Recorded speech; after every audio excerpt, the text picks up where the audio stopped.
We are live. Thank you for joining us. Hello, everyone. Thank you so much for being here tonight and this afternoon, wherever you are. I see some comments coming in, and it sounds like folks are tuning in from across the country. Thanks again for your patience as we work out our tech issue here, and thanks to the tech team behind the scenes for all that you're doing to keep us going here. My name is Sangyan Choi Mora. I'm the executive director at NAPHOF, the National Asian Pacific American Women's Forum. It's my pleasure to welcome each of you to this space that we're calling All of Us, Our Humanity, Our Resistance. For many of us, especially AAPI women, we remember and cannot forget the horrific Atlanta spa shootings 1 year ago that took 8 lives, including 6 Asian American women. But alongside that unfortunate tragedy, we remember the tragedies that struck our communities earlier this year and even this past month. Today is a community gathering for us to share and reflect in our collective response to acts of violence and death that has not stopped. And we have a few special guests joining us today, including Congresswoman Grace Ming, NBC reporter Kimmy Yam, and Heart Women and Girls co-executive director Elisa Cosme, and singer-songwriter Milk. But first, I'd like to pass it to another special guest, journalist, writer, producer, and the Asian American Foundation's Advisory Council member, Lisa Ling. Thank you so much, Sung Young. On behalf of the Asian American Foundation, or TAF, it is my honor to welcome everyone to All of Us, Our Humanity, Our Resistance. As we remember the victims of the Atlanta spa shootings, and in the face of recent horrific events, coming together like this as AAPI women is so important. There is power in seeing one another. When we talk about what we see, how we feel, our humanity becomes a source of strength as opposed to something that is defined or taken away from us. We build resistance when we remind ourselves and each other that we're not alone. I think so many of us have gone through life probably feeling alone, and probably endured our fair share of microaggressions and even aggressions.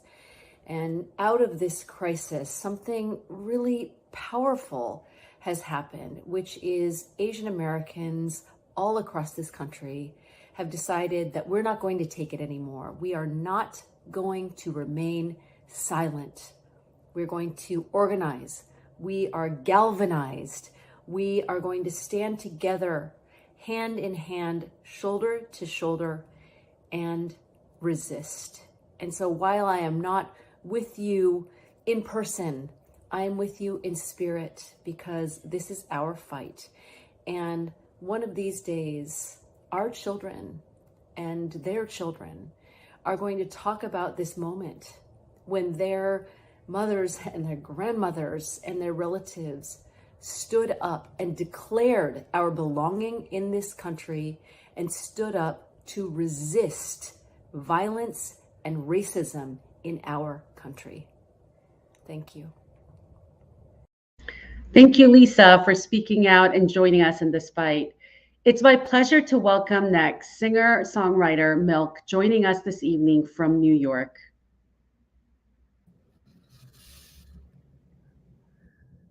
Put on your face, know your place.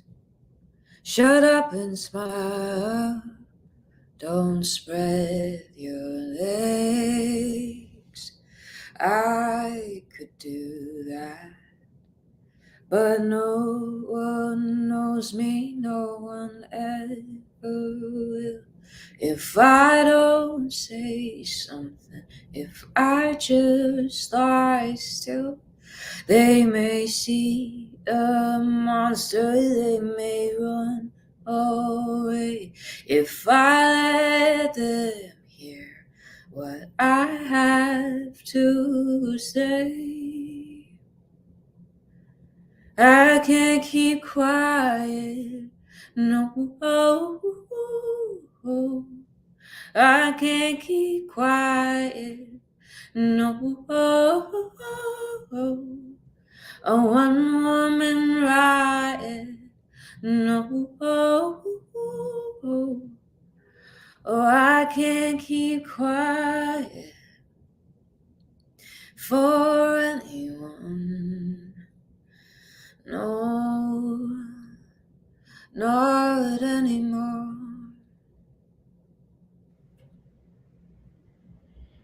Wow, thanks. Thanks so much, Milk, for blessing us with that song. Thanks for having me, Um, Sam. Yeah, of course. And we look forward to having you come back for another song after our panel discussion. And before I introduce our next guest for our conversation, I would like for all of us to take a moment of silence to remember all the victims, all the Asia AAPI victims of hate and violence, especially the women, from Atlanta to New York City to Albuquerque, many who have lost their lives too soon. Join with me for a moment of silence.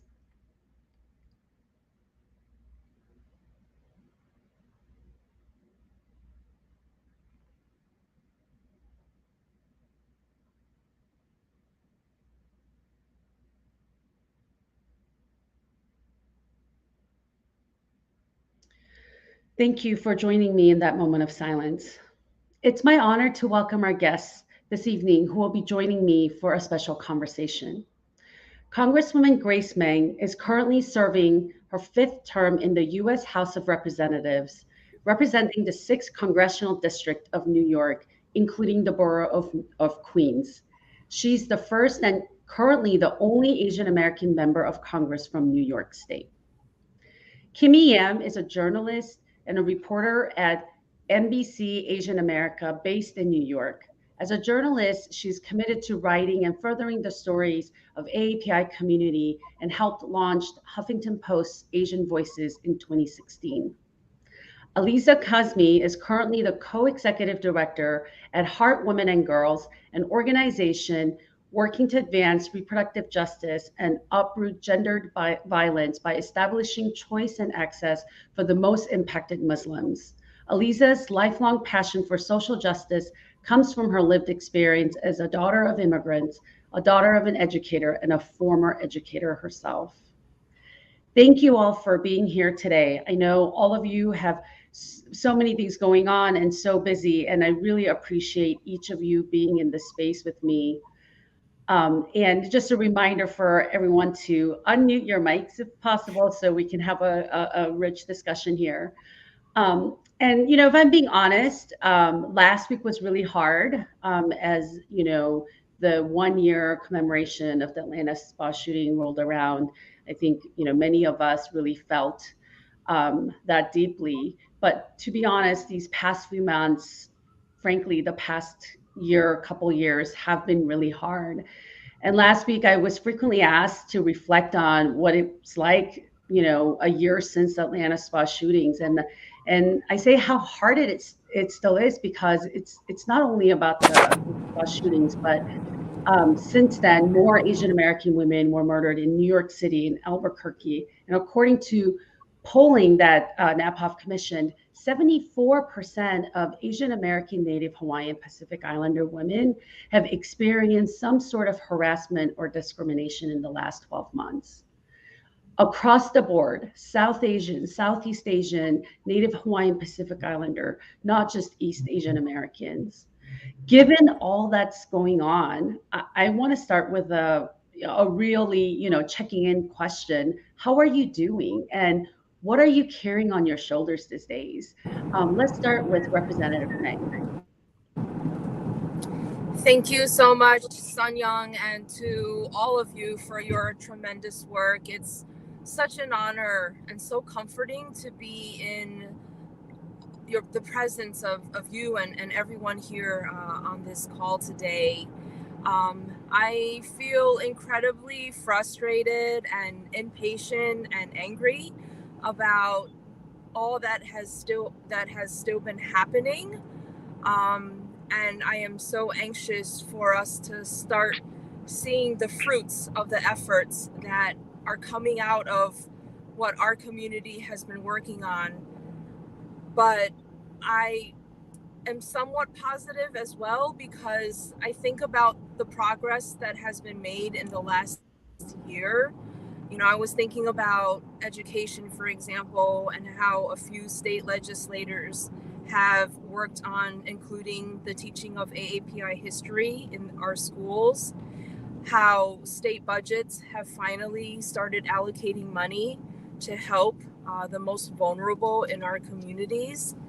And incredibly grateful to President Biden, Vice President Harris, and their administration for constantly checking in on our community and continuing to work to make sure that progress is being made on keeping our communities whole and safe.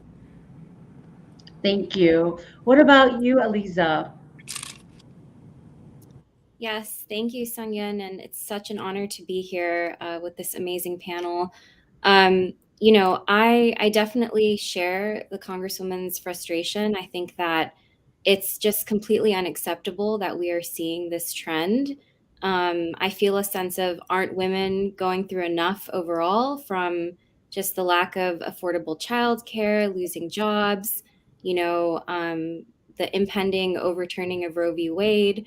And it does feel overwhelming because, you know, it just brings up feelings of when will this end? You know, when will we be able to just exist in peace and not be afraid to feed ourselves by going to the grocery store whenever we need to, without fear of being potentially harassed or attacked? And so there's that side of it. And then, you know, I am extremely grateful for the report, because I think just doing this research is so powerful in and of itself, and much, much more is needed. We need funders and people with all of that financial and political capital to really invest in continuing to understand just how complex and how many layers there are here of what AAPI women and folks are facing.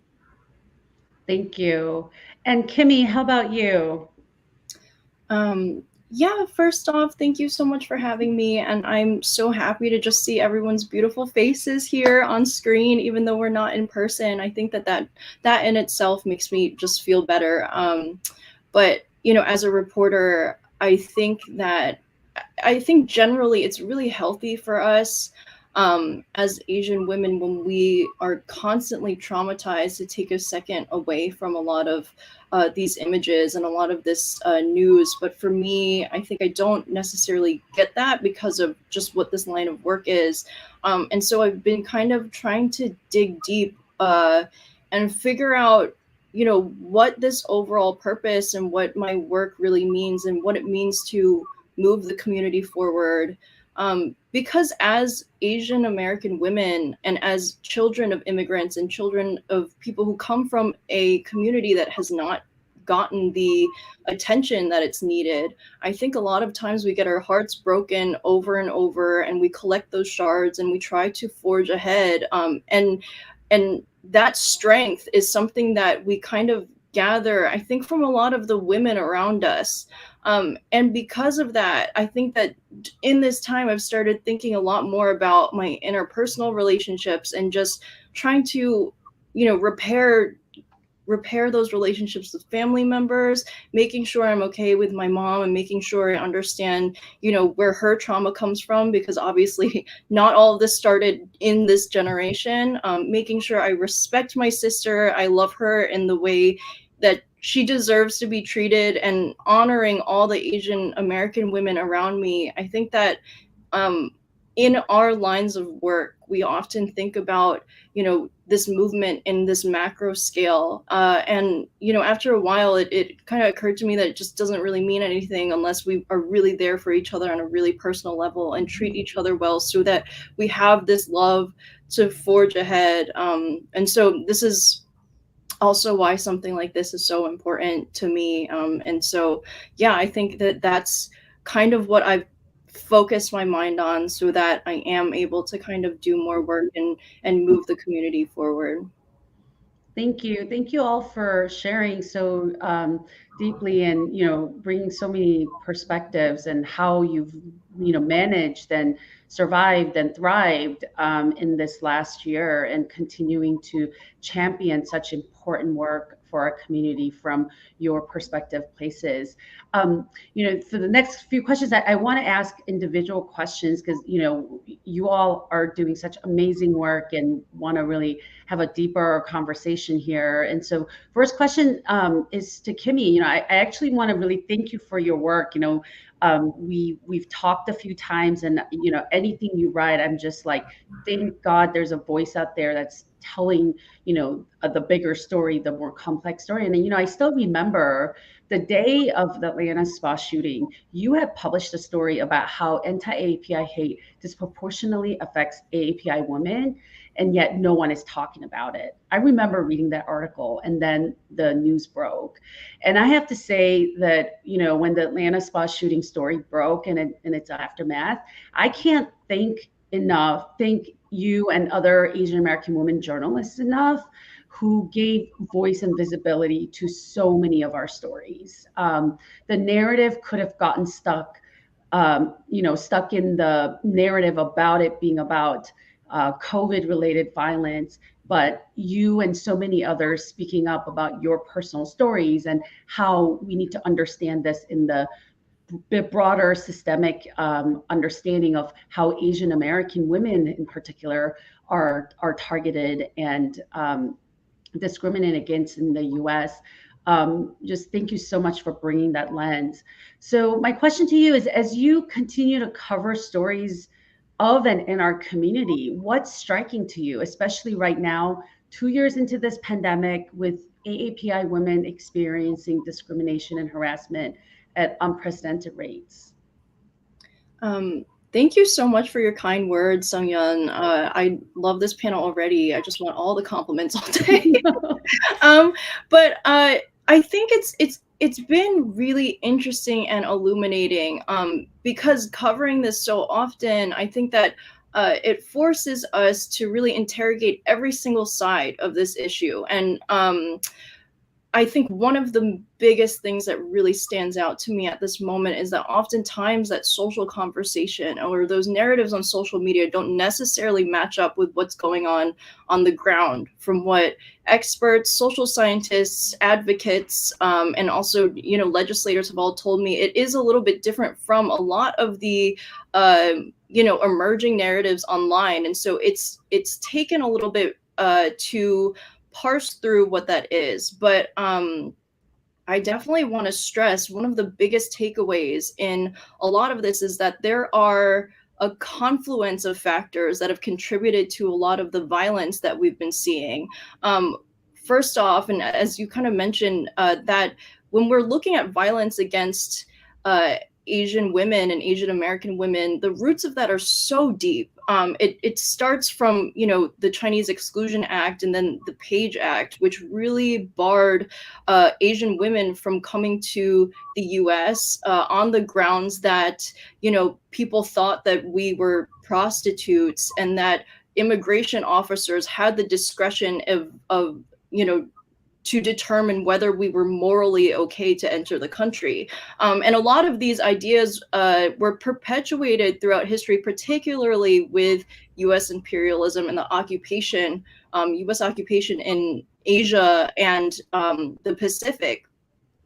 And so when we began talking about the Atlanta shootings, the idea that it was COVID related and it was in kind of the same set of issues that had to do with, the China virus rhetoric and a lot of that is, as experts noted kind of over and over, that's pretty false, actually. I think in all the interviews that occurred in that week, the overarching idea was that so much of this,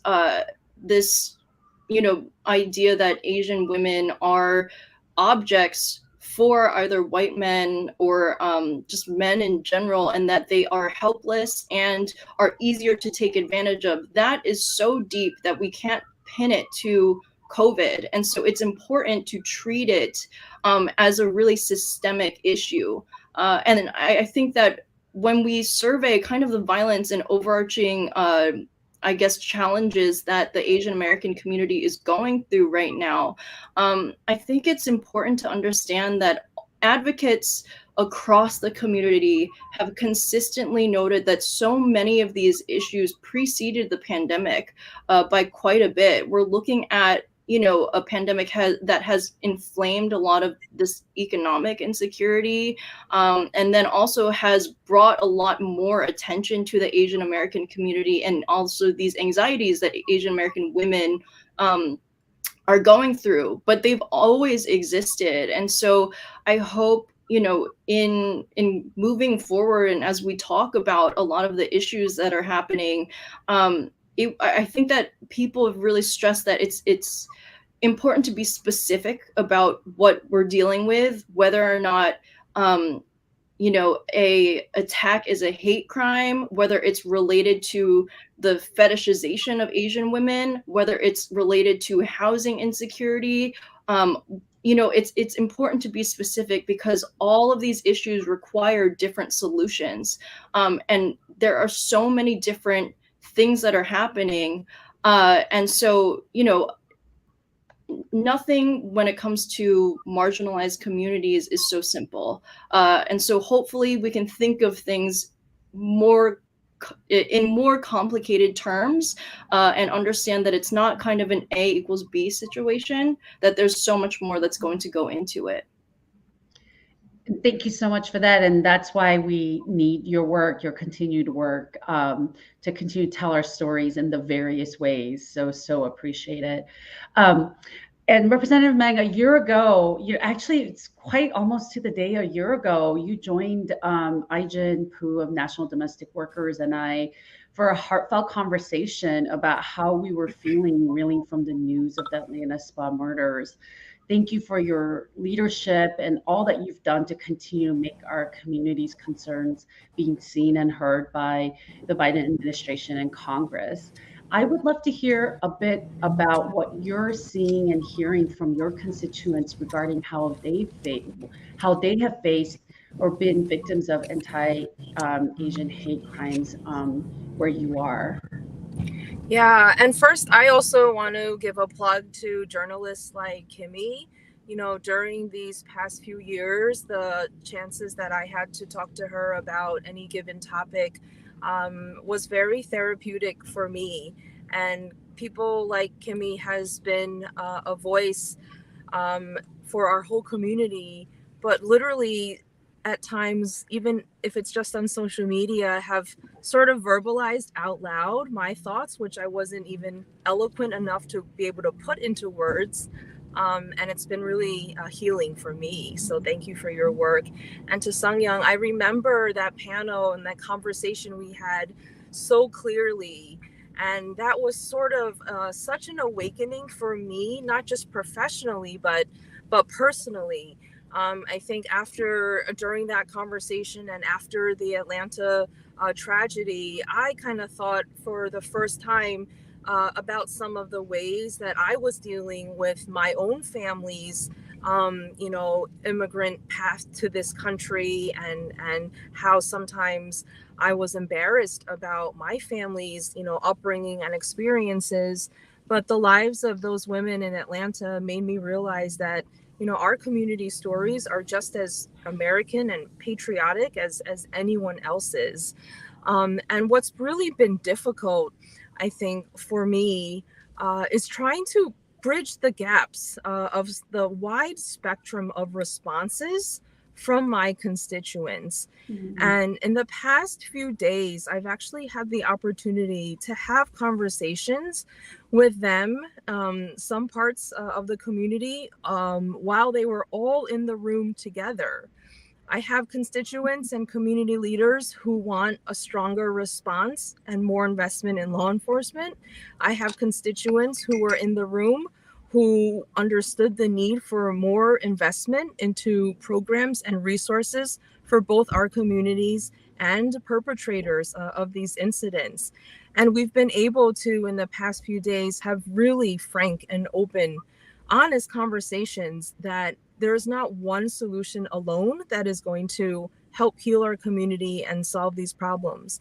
And I know that especially in New York, because in the last few weeks, we have literally here in New York, my guest to the State of the Union was Maggie Cheng, whose mom was one of the first cases in New York of a hate crime. She was pushed to the ground and the perpetrator shouted racial slurs at her. And only after encouraging greater efforts in the investigation did they find out that this guy actually had a long history of anti-Asian discrimination through his text messages and email messages. I've also been working and keeping in touch with the family of Michelle Go, who, as you know, probably was, pushed to her death at a Times Square subway station. Saturday, we are burying Nguyen Ma, who was pushed and attacked with a rock, hitting her head, and had been in a coma since Thanksgiving of last year, and ultimately succumbed to her injuries. And so it's been a very emotionally trying time for Asian Americans in New York, especially as we are, trying to figure out how we can best keep our constituents safe. And it's been incredibly angering and frustrating. But I do feel like our leaders in many sectors are finally paying more attention as to what our community needs. And I have no choice but to be grateful for that and to make sure that we are continuing to forge ahead and stay strong. Thank you so much, Representative Ming. I mean, those are, really heavy stories and, experiences carry with your constituents. And I'm so thankful that they have a member that looks like them. I think that we don't take that for granted. When I call my congresswoman, I don't have a Grace Meng, and so I'm really grateful for those families that they have you. So thank you so much for all that you're doing. And I think it means a lot to those families too. So thank you so much. And Elisa, while so much of the media has focused on public tragedies, mostly directed at East Asian American women, our survey showed that Asian American, Native Hawaiian, Pacific Islander women are experiencing discrimination and harassment across the board. We invited Heart Women and Girls to this conversation because we know that issue of safety is nothing new for AAPI women and other women of color, but especially for Muslim women. So I want to ask you to, talk about and bring perspective to a couple of things. So one is really, what are you hearing and seeing from your community that's not in the news that resonates with the statistics that we're seeing? And secondly, with the continuing surge of hate crimes targeting the API community, it's certainly been hard to swallow the narrative that, we need more policing as a response to this hate. And as someone who's worked within the South Asian Muslim community, what lessons can we learn from the aftermath and responses from 9/11 and the rise in Islamophobia?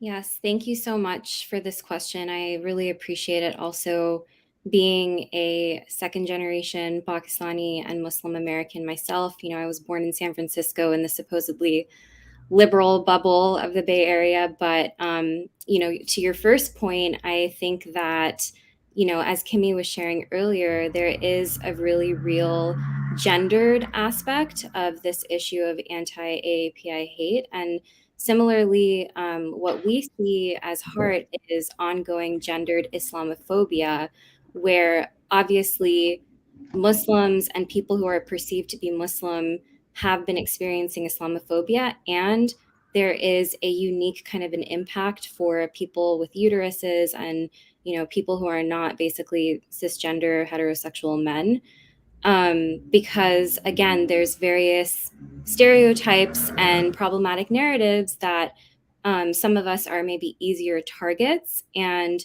you know, it's just that intersection of patriarchy and misogyny and Islamophobia and anti-AAPI hate that people are dealing with from the interpersonal level, you know, within their own families and communities to the more structural level. And, you know, I think that especially as Muslims, we are always trying to educate ourselves and others about the structural level of really the danger of falling into this recurring pattern of, you know, some crisis happens and there's a target put on one particular community's back. So, you know, we could look back in history. History tends to repeat itself. You could look at World War II and the internment of Japanese Americans. You could look at 9/11 and, you know, everything from the Patriot Act to NSEERS to the Muslim bans. And, you know, what we really want to emphasize is that we can't fall into just the ongoing over policing and over surveillance of BIPOC communities, including AAPI communities, as a fear reaction and a fear response. Because first of all, we need more creative solutions than just, you know, interventions, which even in that situation of an intervention in a situation where there's violence or harm happening, you know, a police officer is not a survivor advocate or a sexual assault nurse examiner or a mental health advocate. Like, that is not their training. And not only that, but we do continue to see a compounding of harm when systems of law enforcement are, you know, brought into the fold there. So we really want to look at community centered and community led justice. And, you know, we really want everyone to trust the communities that are being most impacted to be able to generate their own transformative solutions. So one local example here in the Bay Area is that in Oakland, Chinatown, you know, there was this documentation of different attacks against elders and different folks earlier on in COVID. And some of the community and the media were pointing out that Oakland PD, Oakland Police Department, literally borders Chinatown, and that police presence didn't deter or interrupt the crimes that were happening. Then there was also the layer of, which I know we've seen throughout the country, there's this hyper focus on when sometimes or a lot of the time suspects and defendants happen to be Black. And so in Oakland, there were several women of color city council members who were really emphasizing that let's hold the simultaneity of, in our city, there are different people of different ethnic groups, including Black folks, Latinx folks, AAPI folks, who are facing danger and whose safety is compromised. And so what we really need is those community solutions, including, for example, different AAPI leaders and orgs in Oakland devising these community-led, volunteer, unarmed safety foot patrols. And there's so many different measures that, you know, people take, also taking inspiration from Black communities that have been having to deal with these dynamics, you know, since for forever. And the notion of we keep us safe. And so, and leaning into our intergenerational histories of resilience and cross-racial solidarity. And I do want to uplift that our organization is part of a coalition called Muslim Abolitionist Futures, which people can check out at muslimabolitionistfutures.org. And we have a policy agenda that talks about grassroots to grasstop solutions to end the war on terror and build communities of care, including rejecting the use of hate crimes against any community to ramp up countering violent extremism or domestic violence extremism, domestic violent extremism, or, you know, other sort of strategies and tactics that ostensibly are to protect BIPOC communities, but we know that historically there's this pattern of they actually create more harm, and they can create family separation, deportation, incarceration, and really a re-traumatization of the same people who are experiencing different kinds of harm are now being harmed by the system as well. And that does not get us closer to ending white supremacy. It does not get us closer to healing. We really need that holistic approach that's grounded in community. So thank you for that. Thanks so much, Elisa. I think so much of what you said resonates with folks here, definitely with me. And, I think we do, I think often when we are faced with such enormous events and such tension, it is, we want it fixed quickly. And obviously, who doesn't want to be safe now, right? And I think what you're suggesting and calling us into to kind of have the long view, have a holistic view, is an important perspective to ground ourselves with. So thank you so much for that. And so for our closing question, I would love to hear from each of you. These are really, really trying times, and you all are doing really difficult work, holding so much of the brokenness that's been caused by white supremacy and misogyny. And I am always up for ideas, around how you continue to build your own resilience and do self-care. And then if you have a word of encouragement or call to action for everybody that's tuned in today, that would be really great. So let's start with Representative Meng. Oh, this is the hardest question, Sung-Young. Self-care, I don't think I'm very good at it, but I will say that I'm lucky, as with many of us, because I have a platform. I am given opportunities to ask questions and to answer questions and to talk about my feelings out loud.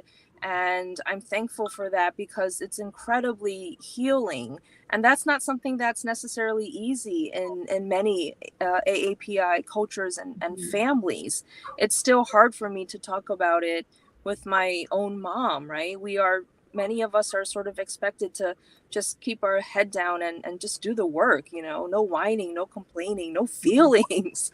But it's making sure, not that it's a call to action necessarily, but to remember that there are people in our community who don't have a platform like this, that most people in our community do not know who to talk to about this. They might not even have, depending on where they live, an AAPI network of people to be able to have these conversations and to vent about their feelings and the trauma that they're going through. And I would just ask, and I might have a sort of different perspective. I'm asking people in our community to be patient with each other. I think in recent weeks and months, as we continue to see incidents happen, people are incredibly and understandably impatient and angry. But what is most difficult, aside from after something happens, is watching some in our community turn against each other. And instead of using our anger and our energy on striving and asking for more, in recent weeks, I feel like sometimes it's turning on each other. And I just want us to be patient and to listen and understand that others in our own community might have different views, and we have to have those conversations. Many of us are between these generations of our parents and grandparents and our younger, newer advocates. And everyone has something valid to contribute. And it's our responsibility, as sort of that, many of us are from that sandwich generation, to be able to hold space. Yesterday, to what Ms. Cosme was saying, I literally had that conversation. I said to some older Asian leaders, I said, stop calling it Black on Asian incidents and stop trying to make it some sort of race war. And I talked about how that was not constructive at all. And I was able to have this conversation for one of the first times with like a lot of people in the room with different views. And it was actually, I was scared to do it, but it felt kind of constructive. And I hope that we can all walk away learning from each other, but just to be patient as we continue to fight. Kimmy, how about you? Yeah, what Congresswoman Meng was just saying is so important. I think that just to start off, I mean, that's just a thought that I've had for a while, and that after all these incidents, I think, unfortunately, what a lot of us have noticed is that instead of uniting, I think that there's been kind of a divide, an immediate backlash between people, and it's sad to see. And I think in some ways I've stopped kind of responding to certain things and stopped engaging, because I know that a lot of it comes from a really, really painful place. But I wish it wasn't like that. But in terms of getting healing and what we're doing now, um, I I often worry that because of this era that we're living in, and with so much attention around these attacks and violence, that people will only get to know Asian Americans through this lens of tragedy, and in a way that's really reductive. I think that there's some writers who ascribe to this idea that the only thing that really unites Asian Americans is discrimination. And I don't know if they realize that in saying that, it really means that Asian America does not exist without whiteness or without white supremacy. And that's, to me, that's not true. There is so much joy and love and celebration, and we do love in the same ways. First of all of us love karaoke.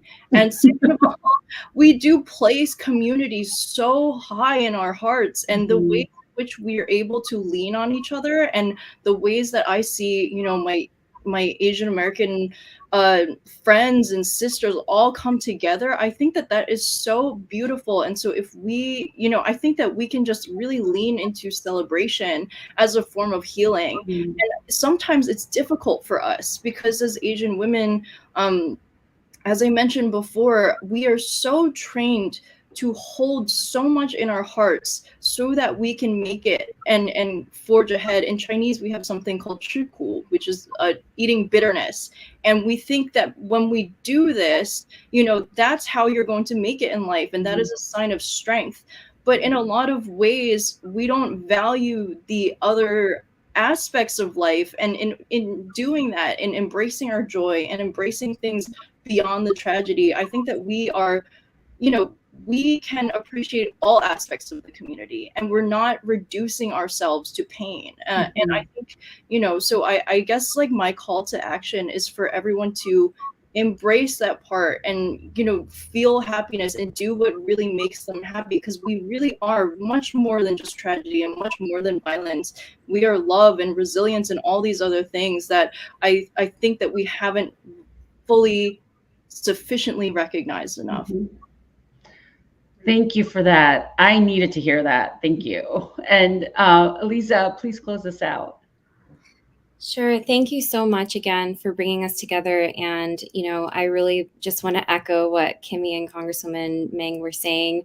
I think that there's so much power in community. One of the things I do love and why I came back to this area where I grew up is because we do have a vibrant and strong and thriving community, including AAPI community. And I think that community transcends, all of the different kind of age groups, like we've talked about that intergenerational community, and how important that is. And even thinking back to our ancestors and different people who came before us and everything that they endured. And, there's some major trauma there that we are still learning about, that we're healing from, and also recognizing how resilient, our ancestors were, that even if they were brutalized in this country or their country or both, even if they were killed, they resisted, they persisted. And it's because of that we are all here, And so I think it's important to think about what we are going to leave behind, and to never sort of lose sight of that this is bigger than us. And some of the struggle, we won't see kind of the fruits of our labor potentially in our lifetime, on different issues and different things that we're working on. But just thinking about that sort of, intergenerational aspect, and also really holding the cultural sensitivity and humility for each other, and being as compassionate as possible. There's so many layers to that. Again, I don't want to keep going back to the intergenerational aspect, but be patient with your aunties and your mom, and be patient. And elders, please be patient with the youth. And not only that, but being Pakistani is not the same as being Bangladeshi, is not the same as being Hmong, is not the same as being Khmer. Like, we are such a beautiful, diverse mosaic of a community, and our diversity really is our strength, because if we listen and just hold that space for each other, we have so much that we can learn from each other, and different angles and approaches, and we have the solution. So that's what I would say. And again, so much gratitude, Sungyun, to you and to everyone here. Oh, thank you. Thank you, each of you, for joining us. I think there's a lot here for us to take away, right? To be patient with each other. I know the intergenerational work is so hard, because so much of our trauma is experienced in these intergenerational spaces, right? We don't talk about what we're carrying, and so when something happens, we're dealing with it in our own way. And I think that trauma upon trauma can be very difficult. But you know what? Like, tonight, my one takeaway is going to be to remember that we are more than the violence that's happening in our community, right? Like, I'm going to go home and watch Turning Red again with my daughter, because that's now currently her favorite movie. There's so much about who we are, and what we bring to this country that needs to be celebrated and seen. And I personally take so much joy and hope in the fact that for my 7-year-old, having a movie that's made about a Chinese American girl, is a Chinese Canadian girl, is normal, right? It's not exciting. It's not new. It's just the next Disney movie that she's going to watch 20 times in the next month, right? So I hope that we can all walk away with some joy and encouragement and call to action from today. And thank you, panelists, for joining us again. It's so great to be with each of you. And before we go, I want to invite back Milk with her song. I absolutely cried listening to this song the first time I heard it, called I Belong. So I'm going to turn it over to you, Milk.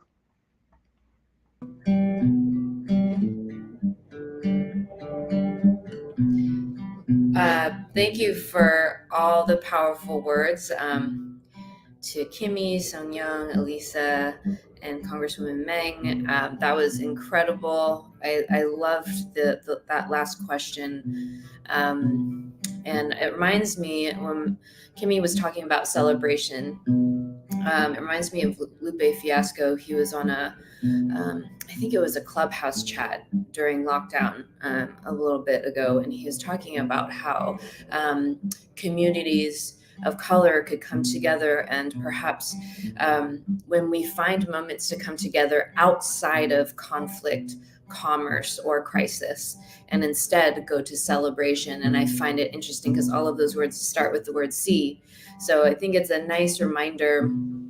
And also, if we focus on even loving ourselves more deeply outside of conflict, commerce, or crisis, and if we're able to celebrate ourselves more, how can we treat others? So this song actually started as an imposter syndrome song. I was working with, I'll say it on here, I was working with Raphael Sadiq, and I was really intimidated. So I went to the bathroom, and he was like really nice. It's nothing he was doing, but it was my own sense of self-worth. And so I had to go to the bathroom, and I started singing to myself this mantra that you'll hear, which is basically, ooh, I belong, ooh, I belong. And as the crimes started to increase with the AAPI women, I decided to finish the song by adding verses to the mantra that I wrote in the bathroom of Raphael Sadiq's recording studio. And the verses really were my realization that sometimes my imposter syndrome in my career stemmed from my imposter syndrome in mainstream culture. So as I play this song, I hope you take some deep breaths. You can feel free to close your eyes. We've been thinking about a lot of intense things tonight. So just to, thank yourself for showing up. And thank you to the community leaders, for bringing us together like this. I am so, so grateful. Thank you. Thank you. Thank you. Ooh, I belong. Ooh, I belong here. Ooh, I belong. I belong. I've been doing the most, out of breath just to show that I deserve to be here too. But what I'm growing to know is I've always been home. There's nothing more for me to prove. Ooh, I belong. Ooh, I belong here. Ooh, I belong. I belong. We all got faulty tapes, looping doubts, looping shame, dusty heirlooms we don't need. But we got what it takes for the cycle to break. Revolution lives in me. Ooh, I belong. Ooh, I belong here. Ooh, I belong. I belong. No matter where we go, go. No matter where we've been before. Don't have to feel alone. No, no. We're all finding our way home. We belong. We belong to each other. No matter where I go, I belong. No matter where I've been, I belong here. I'm not alone. I belong. I'm home. I belong. Ooh, we belong. Ooh, to each other. Ooh, we belong. We belong. We belong. Inhale.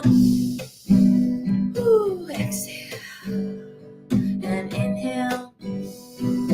Exhale. Let's do that a couple more times. Inhale. Exhale.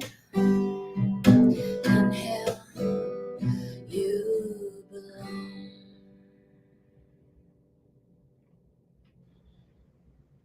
Thank you so much, Milk. Oh, that was just what we needed. Thank you for that beautiful, beautiful song. And I'm so humbled and blessed by the space tonight. And I hope that it was a meaningful space for each of you as well. And please take care of yourself and each other, and have a great rest of your evening and day. Thank you so much for being here today.